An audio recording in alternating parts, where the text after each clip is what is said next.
air shaft swaps, coil conversion kits, and damper upgrades. You've got questions and we've got answers in today's video.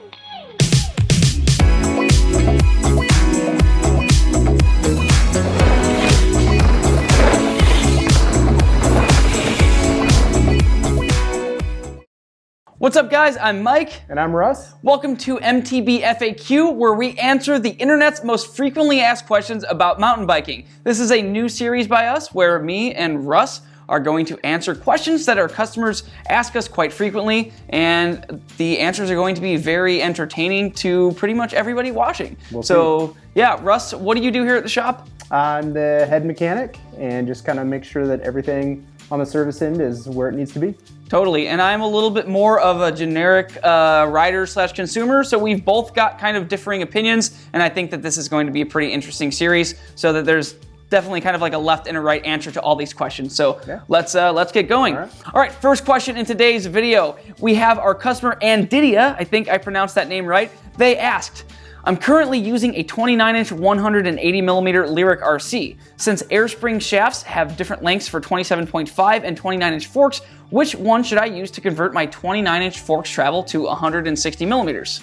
Well, luckily on your Lyrik, they will be the same shaft regardless of the wheel size, so you don't have to worry about it. Just pick the appropriate length of shaft that you need for your fork.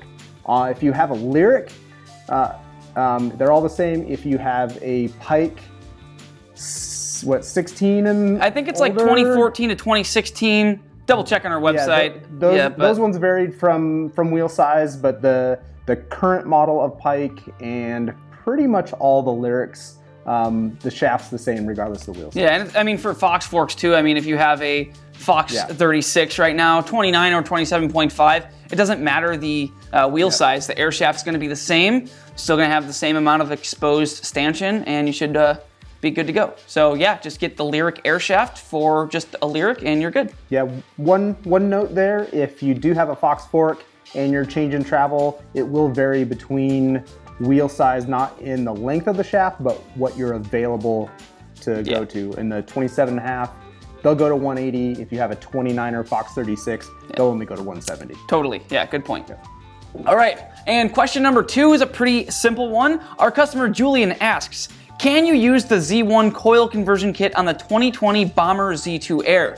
And long story short, no you can't. The stanchions are different internal diameters. The Z2 has a 34mm stanchion, the Z1 has a 36, so it's got a smaller diameter in the inside of that stanchion, and you just physically cannot fit that Z1 coil conversion in there into the bottom of the leg. Yeah, completely different chassis. I would suggest if you're looking for a coil upgrade, you're probably a more aggressive rider, and I would say try and get yourself into one of those Z1s or possibly a 36. Yeah. Or some other options out there. Yeah, and the reason Russ says that, because if you're looking at buying a Z2 and you're looking at buying a coil conversion kits, those are kind of on two kind of separate realms of like the benefits of one doesn't really match the other 100%.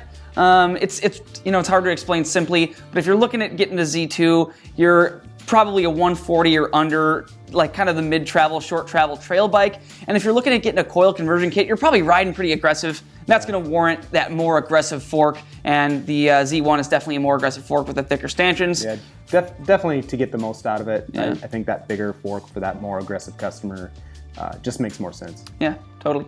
Next question is from our customer John. He asks, I have a 2019 Orbea Rayon with the OEM Fox 36 Performance, not Elite. I want to upgrade to the Grip 2 damper, but I'm wondering if the lowers are the same across Performance, Performance Elite, and Factory. So yes, the lowers are going to be the same. All the upgrades that are available to go from Performance Elite, Factory, whichever one, they all fit. Yep. Yeah, Grip 2 damper upgrade, no problem, it threads right in. Yeah, and he was asking about the lowers, but technically the Grip 2 damper would, I mean the compatibility wise would have to do with the threading in the CSU, which is the same across all of those forks, as well as the Bomber Z1. However, note that the Oh wait, well technically the CSU has the same threading in the Z1. Yeah. It is a little bit different upper style of the whole CSU, but the damper fits compatibility wise, you can put everything in there. Yeah. And so yes, the lowers are the same. Yes. So yeah, that should be a pretty easy upgrade. Yeah, just grab a Grip 2 damper and upgrade from either your stock grip or whatever Fit 4 damper you had in there or anything like that. And any 2015 and newer Fox 36 is compatible with the Grip 2 damper. Easy peasy. Yep. Just make sure that you use the right oil. That PTFE 5-weight. 5-weight. Easy. All right, now on to the last question of today's video, which I think most of you guys are waiting for. It's going to be the big question of the day, and definitely a very popular question today in general with coil shocks and coil forks being super popular. Yep. So, all right, let's get this one going on. We got our customer Justin who asks, I have a 2020 Fox 36 with the Grip 2 damper and wanted to see what your opinion would be on going with a coil conversion. My choice is between the Marzocchi coil conversion kit and the Vorsprung Smashpot. So I guess first we should note that the Marzocchi coil conversion kit is not going to be compatible with the Fox 36 with the Grip 2 damper, assuming that since you have the Grip 2 damper, you have a Performance Series or a Performance Series Elite or a Factory Series. Correct. Yeah. But in terms of coil conversions, both the Smashpot and the Push ACS3 conversion will fit directly in it. And we've had a lot of good luck. I've seen more of the ACS3 kits out there, but honestly, I've heard nothing but good things about the Smashpot, and both of them give you great small bump performance. Yeah, bottom out control too. And bottom out control, and that's the best thing about the Smashpot is you have the hydraulic bottom out control that's externally adjustable. Yeah, and it's a little bit different than the ACS3. The ACS3 has a pneumatic, so it uses air as the bottom out. And you've spent some time on the ACS3. What were like kind of the pros and the cons? I know that there was one con that you mentioned before to a customer. I mean, the only real con is going to be that it's noisier than an Which air part was spring. noisy? You can hear the spring kind of clicking around, and you can kind of hear when it hits that bottom out assembly in there. But that's really the only downside of it. It's gonna weigh a little bit more. But the performance of it was great. I actually preferred it in the 36, and I've also tried one in a Lyrik.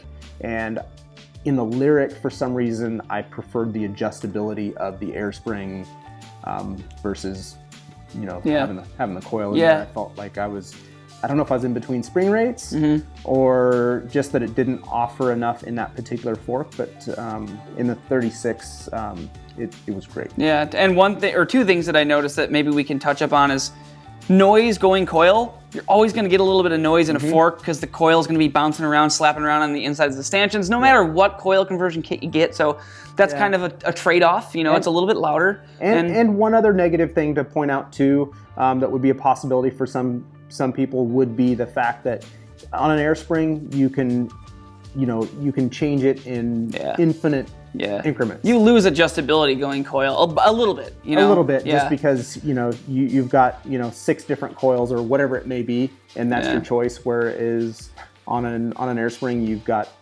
hundreds of options. So if one's a little bit too much, you can always let some air out on the coil.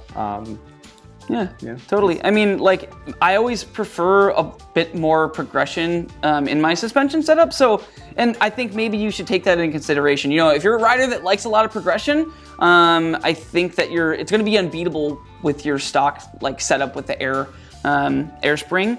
But if you want a lot of small bump sensitivity and you like that linear feeling, even though you have adjustable bottom out, if you like a linear feeling in your fork and you want it to be super plush and downhill bike feeling, then I think you should go coil. I think you would benefit. So it's great through the roots and the rocks and just anywhere where you just want to smash through.